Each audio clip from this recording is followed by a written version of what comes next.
Kitchen of ಪ್ರತಿಗೆ ಎಲ್ಲರಿಗೂ ಸ್ವಾಗತ.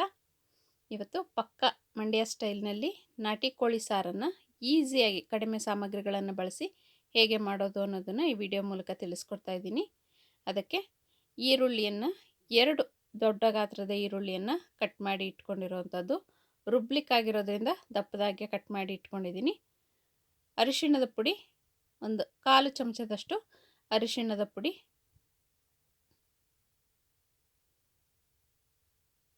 ಖಾರದ ಪುಡಿ, ನಾವೇನು ತರಕಾರಿ ಪುಡಿ ಅಥವಾ ಮಾಂಸ ಸಾರಿನ ಪುಡಿ ಅಂತ ಹೇಳ್ತೀವಲ್ಲ ಅದು 3/4 ಕಪ್ನಷ್ಟು, 1 ಹೋಳು ತೆಂಗಿನಕಾಯಿ, ದೊಡ್ಡ ಹೋಳಿನಲ್ಲಿ 1 ಹೋಳು ತೆಂಗಿನಕಾಯಿ, 1 ಟೊಮೊಟೊ, ಗಸಗಸೆ, ಹುರಿದಿಟ್ಕೊಂಡಿರುವಂಥ ಗಸಗಸೆ, ಡ್ರೈ ರೋಸ್ಟ್ ಮಾಡಿ ಇಟ್ಕೊಂಡಿರುವಂಥ ಗಸಗಸೆ. ಇಲ್ಲಿ ಟೊಮೊಟೊ ಆಪ್ಷನಲ್ಲು, ಬೇಕಿದ್ರೆ ಹಾಕೋಬೋದು, ಇಲ್ಲಾಂದರೆ ಬೇಡ. ಒಂದು ಕುಕ್ಕರ್ನಲ್ಲಿ ಚಿಕನನ್ನು ಒಗ್ಗರಣೆ ಮಾಡ್ಕೋಬೇಕು. ಅದಕ್ಕೆ 1/4 ಸೌಟಿನಷ್ಟು ಎಣ್ಣೆಯನ್ನು ಹಾಕಿ ಫ್ರೈ ಮಾಡ್ಕೋತೀನಿ. ಚೆನ್ನಾಗಿ ನೀರು, ಅದರಲ್ಲಿರೋವಂಥ ನೀರಿನ ಅಂಶ ಎಲ್ಲ ಚೆನ್ನಾಗಿ ಡ್ರೈ ಆಗಬೇಕು.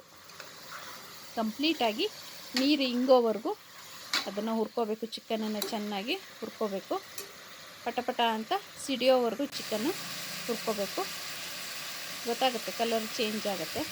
ಸ್ವಲ್ಪ ಚಿಕನ್ನಿಗೆ 1 ಸ್ಪೂನಷ್ಟು ಉಪ್ಪನ್ನು ಹಾಕಿ ಹುರ್ಕೋತೀನಿ. ಆಗ ಉಪ್ಪು ಹಿಡಿಯುತ್ತೆ ಚಿಕನ್ನು. ಚೆನ್ನಾಗಿ ಚಿಕನ್ನಲ್ಲಿರೋವಂಥ ನೀರಿನ ಅಂಶ, ಜಿಡ್ಡು, ಎಣ್ಣೆ ಎಲ್ಲ ಬಿಟ್ಟು ಫ್ರೈ ಆಗಿದೆ ನೋಡ್ಬೋದು. ಎಣ್ಣೆ ಎಲ್ಲ ಚಿಕನ್ನಲ್ಲಿರುವಂಥ ಎಣ್ಣೆ ಅಂಶ ಬಿಡುವಾಗ ಅದಕ್ಕೆ ಈರುಳ್ಳಿ, ಅರಿಶಿಣದ ಪುಡಿ ಹಾಗೂ ಟೊಮೊಟೊ ಇಷ್ಟನ್ನು ರುಬ್ಬಿ ಹಾಕೋತಾ ಇದ್ದೀನಿ. ಟೊಮೊಟೊವನ್ನು ತೆಂಗಿನಕಾಯಿ ಜೊತೆ ರುಬ್ಬಿ ಹಾಕೋತೀನಿ. ಈಗ ಬರೀ ಈರುಳ್ಳಿ ಹಾಗೂ ಅರಿಶಿಣದ ಪುಡಿ ಎರಡನ್ನೇ ರುಬ್ಬಿ ಮೊದಲಿಗೆ ಹಾಕೋತೀನಿ. ನಾಟಿ ಕೋಳಿ ಸಾರಾಗಿರೋದ್ರಿಂದ ಈ ಪ್ರೊಸೀಜರಲ್ಲಿ ಮಾಡಿದ್ರೆ ಚೆನ್ನಾಗಿ ಬರುತ್ತೆ. ಸ್ವಲ್ಪ ಇದಕ್ಕೆ ತಕ್ಕಷ್ಟು ಉಪ್ಪನ್ನು ಹಾಕೋತೀನಿ. ಮತ್ತೆ 1 ಚಮಚದಷ್ಟು ಉಪ್ಪನ್ನು ಸೇರಿಸ್ಕೊಂಡು ಕುದಿಬೇಕು ಸಾಂಬಾರು. ಈರುಳ್ಳಿ, ಅರಿಶಿಣ ಈರುಳ್ಳಿ ಮಸಾಲೆನಲ್ಲಿ ಕುದಿಬೇಕು.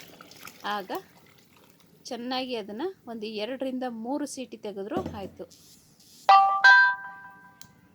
ಈಗ ಕಾಯಿ, ಖಾರದ ಪುಡಿ ಹಾಗೂ ಗಸಗಸೆ, ಟೊಮೊಟೊ ಇಷ್ಟನ್ನು ರುಬ್ಬಿ ಚೆನ್ನಾಗಿ ತೆಳುವಾಗಿ ಸಾಂಬಾರನ್ನ ಮಾಡಿಕೊಂಡ್ರೆ ಚೆನ್ನಾಗಿರುತ್ತೆ.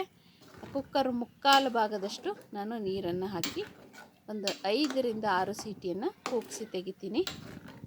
ಚೆನ್ನಾಗಿ 7 ರಿಂದ 8 ಸೀಟಿವರೆಗೂ ಕೂಗಿಸಿ ಚೆನ್ನಾಗಿ ಕುಕ್ಕರ್ನಲ್ಲಿ ಬೇಯಿಸ್ಕೋಬೇಕಾಗತ್ತೆ. ಈ ಚಿಕನ್ ಸ್ವಲ್ಪ ಗಟ್ಟಿ ಇರೋದ್ರಿಂದ ನಾಟಿ ಕೋಳಿ ರೆಸಿಪಿಯನ್ನು ಮಾಡಬೇಕಾದ್ರೆ 8 ರಿಂದ 10 ವಿಷಲನ್ನು ಬೇಕಾದರೂ ನಾವು ತೆಗಿಬೋದು. ನೋಡಿದ್ರಲ್ಲ ಹೇಗೆ ಸಾಂಬಾರು ಈಸಿಯಾಗಿ ಕಡಿಮೆ ಸಾಮಗ್ರಿಗಳನ್ನು ಬಳಸಿ ರೆಡಿ ಆಯಿತು ಅಂತ. ಈ ಒಂದು ಕನ್ಸಿಸ್ಟೆನ್ಸಿಯಲ್ಲಿ ಸಾರನ್ನು ಇಟ್ಟಿದ್ದೀನಿ ನಾನು. ತೆಳುವಾಗೇ ಇದ್ದರೆ ಕೋಳಿ ಸಾರು ತಿನ್ನೋದಕ್ಕೆ ತುಂಬಾ ರುಚಿಯಾಗಿರುತ್ತೆ. ಬಿಸಿ ಬಿಸಿ ರಾಗಿ ಮುದ್ದೆ ಜೊತೆ ತಿನ್ನೋದಕ್ಕೆ ತುಂಬಾ ರುಚಿಯಾಗಿರುತ್ತೆ. ಚಿಕನ್ನು ನೋಡಿದ್ರಲ್ಲ ಕಂಪ್ಲೀಟಾಗಿ ಬೆಂದಿದೆ. 8 ರಿಂದ 10 ವಿಷಲನ್ನು ಕೂಗಿಸಿದ್ರೆ ಆಯಿತು. ಆಗ ಚಿಕನ್ ಚೆನ್ನಾಗಿ ಬೆಂದು ಅದರ ರಸ ಎಲ್ಲ ಸಾಂಬಾರಿಗೆ ಬರುತ್ತೆ. ರಸ ಬಿಟ್ಟರೆ ಚಿಕನ್ನು ಚೆನ್ನಾಗಿ ತುಂಬ ಸಾಂಬಾರು ಟೇಸ್ಟಿಯಾಗಿರುತ್ತೆ ಸಾರು. ನೋಡ್ತಾ ಇದ್ದೀರಲ್ಲ ಯಾವ ಒಂದು ಹದದಲ್ಲಿ ಹೇಗೆ ಬೆಂದಿದೆ ಚಿಕನ್ನು ಅಂತ. ಈ ರೆಸಿಪಿಗಳು ನಿಮಗೆ ಇಷ್ಟ ಆಗ್ತಾ ಹೋದರೆ ಮರೀದೆ ಚಾನಲನ್ನು ಸಬ್ಸ್ಕ್ರೈಬ್ ಮಾಡಬೇಕು, ಲೈಕ್ ಮಾಡಿ ಹಾಗೂ ನಿಮ್ಮ ಸ್ನೇಹಿತರು, ಕುಟುಂಬದವ್ರ ಜೊತೆ ಶೇರ್ ಮಾಡಿ. ವಿಡಿಯೋಗಳನ್ನು ಆದಷ್ಟು ಶೇರ್ ಮಾಡಿ. ನೋಡ್ತಾ ಇದ್ದೀರಲ್ಲ ಎಷ್ಟು ನೀಟಾಗಿ ಬೆಂದಿದೆ, ಕಂಪ್ಲೀಟಾಗಿ ಚಿಕನ್ನು ಬೆಂದಿದೆ ಅಂತ.